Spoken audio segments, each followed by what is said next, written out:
Welcome to an insight into Chapter 32 of the Holy Quran, Surah Sajda, also known as the Prostration. This video is based on the Tafhim al-Quran by Sayyid Abul Ala Maududi.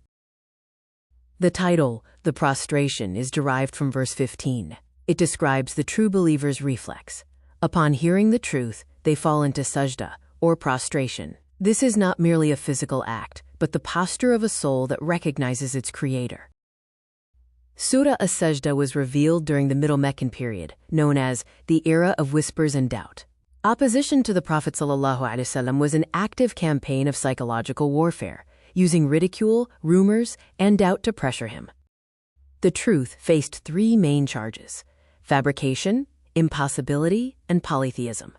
Opponents claimed the Prophet ﷺ invented stories, mocked the concept of resurrection, and rejected the replacement of their many deities with one authority.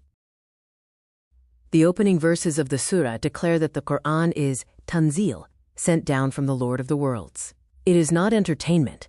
Its purpose is to be a warning and to wake the heedless from their negligence.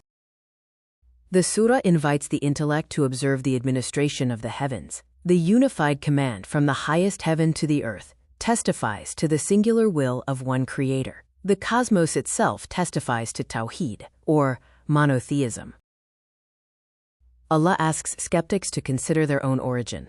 If He designed you from nothingness, then reassembling you after you return to dust is logically easier. Repeating a creation is simpler than originating it.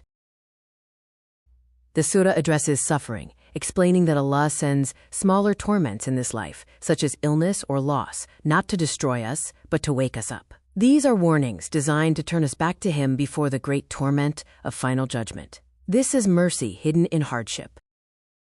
The surah contrasts the two paths: the arrogant, who demand visible proof and face eternal regret, and the believer, who forsakes their comfort to call upon their Lord with fear and hope. When reminded of the truth, believers do not debate, they prostrate. Allah comforts the Prophet ﷺ by reminding him of Musa, or Moses. Just as Musa ﷺ faced denial, this message follows the same trajectory. The opposition is cyclical, but so is the ultimate triumph of the message. The surah establishes the criteria for spiritual leadership. It is earned through character, not birthright.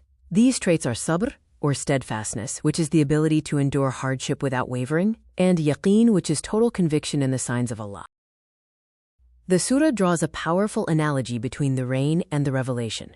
Just as rain revives dead, barren soil, the divine revelation revives a dead society. This message contains the seeds of life that will blossom into a civilization.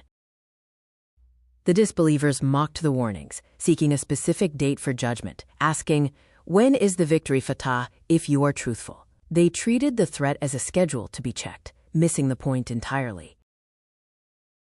The Prophet ﷺ is commanded to answer that on the day of decision, believing will no longer benefit those who disbelieved. Faith is a choice made in the unseen. Once the reality is visible, it is merely sight, and sight at that stage offers no salvation.